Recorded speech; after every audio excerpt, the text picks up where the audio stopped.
નમસ્કાર મિત્રો, શું આત્મહત્યા કરવી ખોટું છે? ઘણીવાર આપણે સાંભળીએ છીએ કે મૃત્યુ પણ ઈશ્વરની મરજીથી જ થાય છે. એવી કહેવતો તમે સાંભળી જ હશે કે દુનિયામાં જે કંઈ થાય છે તે બધું જ ઈશ્વરની ઈચ્છાથી જ થાય છે. આપણા જીવનમાં આવતી મુશ્કેલીઓથી લડીને ખુશીઓ સુધી બધું જ પહેલાથી જ નક્કી થયેલું હોય છે. આવી સ્થિતિમાં મનુષ્યના મનમાં એક પ્રશ્ન ઉપજે છે કે જ્યારે બધું ઈશ્વરે પહેલાથી જ લખી દીધું છે તો પછી મનુષ્યના કેટલાક કામોને પાપ તરીકે કેમ ગણવામાં આવે છે? ખાસ કરીને જો વાત આત્મહત્યાની કરીએ તો તમે ધર્મજ્ઞો પાસેથી ઘણી વાર સાંભળ્યું હશે, આત્મહત્યા એ ખૂબ મોટું પાપ છે મિત્રો. આજના વિડીયોમાં આપણે સમજવાનો પ્રયાસ કરશું કે શું આત્મહત્યા ખરેખર ખોટી વાત છે, તેમાં ઈશ્વરની મરજી છુપાયેલી હોય છે કે પછી માણસ પોતે જ આ નિર્ણય લે છે. આત્મહત્યા સાચી કે ખોટી આ સમજવા માટે આપણે કર્મનો અર્થ સમજવો જરૂરી છે. કારણ કે મિત્રો, આપણા જીવનમાં જે કાંઈ બને છે તે આપણા પૂર્વ જન્મના કર્મો અનુસાર બને છે. આપણું આખું જીવન માત્ર આપણા કર્મને જ અર્પિત હોય છે.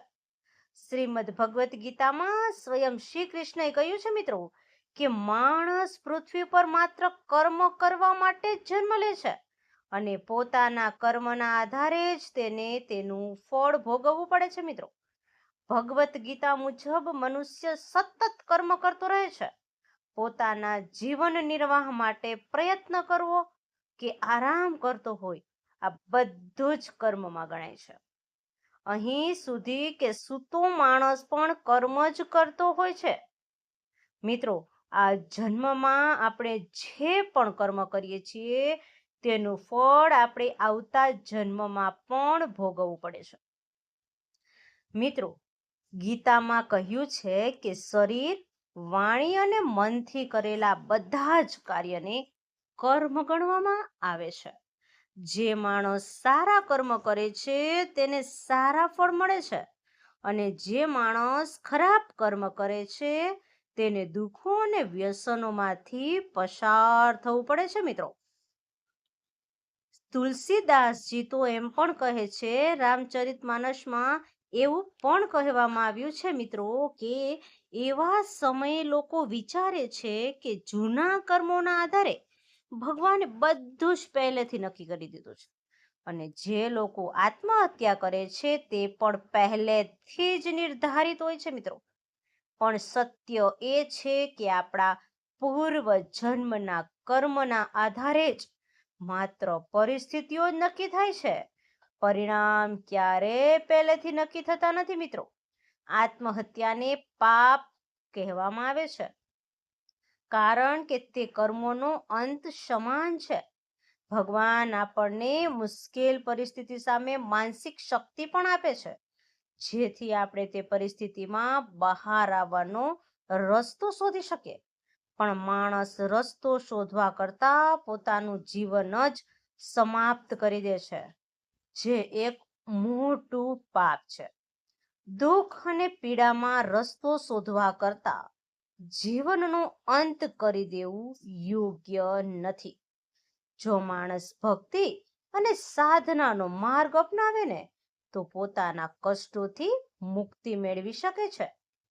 ભગવાન મનુષ્યને ઘણી પરિસ્થિતિઓમાં વિકલ્પો આપે છે અને આ વિકલ્પો દ્વારા માણસ પોતાની માનસિક સ્થિતિ બદલી શકે છે. આ પરિસ્થિતિઓ તમારા કર્મ પર આધારિત હોય છે મિત્રો અને તેને ભગવાન પણ બદલી શકતા નથી, પરંતુ તમારી માનસિક સ્થિતિ તમે સુધારી શકો છો. દુઃખ મળતા હોવા છતાં માણસ સદગુણોનો માર્ગ અપનાવી શકે છે. પરંતુ જ્યારે માણસ આ બધા જ વિકલ્પોને છોડીને અનિશ્ચિતતાની દિશામાં જાય છે ને ત્યારે તે આત્મહત્યા જેવું મોટું પાપ કરી બેસે છે. ઘણા ધર્મજ્ઞો અને સંતો તો કહે છે કે આત્મહત્યાનો અધિકાર કોઈને પણ નથી. મિત્રો, આપણા શાસ્ત્રોમાં પણ કહેવામાં આવ્યું છે કે ઈશ્વરની મરજી તેમાં ક્યારેય હોતી નથી. ધર્મજ્ઞોનું તો માનવું છે કે આ શરીર આપણું નથી, પરંતુ ઈશ્વરની આપેલી ભેટ છે. આ શરીરનો અંત કરવાનો અધિકાર માણસને ક્યારેય મળ્યો જ નથી. તેઓ આત્મહત્યાને એક ઉદાહરણથી સમજાવે છે. તેઓ કહે છે, માન લો તમે કોઈ મકાન ભાડે લીધું છે અને તમે દર મહિને તેનું ભાડું પણ આપો છો. પણ ભાડું આપવાનું એટલાથી એ મકાન તમારું થઈ જાય એવું નથી, અને તમે તમારી ઈચ્છા મુજબ તેને તોડી શકો એવું પણ નથી. મિત્રો, મકાન માલિકે તમને મકાન આપ્યું છે એટલે એને નુકસાન પહોંચાડવાનો અધિકાર તમારી પાસે નથી. જો તમે એવું કરો છો તો મિત્રો, તમારે ખાસ ધ્યાન રાખવાનું છે, એવા સમયે તેનો વિપરીત પરિણામ માણસ ભોગવતો હોય છે. મનુષ્યનું શરીર પણ આત્માનું ઘર હોય છે, અને પરમાત્માએ આ ઘર આત્માના જીવન માટે આપેલું હોય છે. એટલા માટે મિત્રો, આ ભૂલ ત્યારે થાય છે જ્યારે માણસ શરીરને પોતાનું માની તેને તોડવા ઉપર ઉતરી પડે છે. તોડવાનો અર્થ એ છે કે શરીરને સમાપ્ત કરવાની કોશિશ કરે છે અને એ કોશિશમાં પોતાનું જીવન લઈ લે છે. જ્યારે આવું થાય છે ને, ત્યારે આત્માને તેના પાપનું ફળ ચોક્કસ ભોગવવું પડે છે. ધર્મશાસ્ત્રોમાં આત્મહત્યાની મંજૂરી કોઈને પણ આપવામાં આવી નથી. ભલે તમારા જીવનમાં કેટલું મોટું સંકટ કેમ ન આવે, પણ તેનો ઉકેલ આત્મહત્યાથી ક્યારેય નથી થતો મિત્રો. ખાસ કરીને મિત્રો, યાદ રાખજો આ વાત. જે લોકો મૃત્યુને ઉકેલ તરીકે જુએ છે, તેમની આત્માને ઘણા વર્ષો સુધી પ્રેત યોનિમાં ભટકવું પડે છે.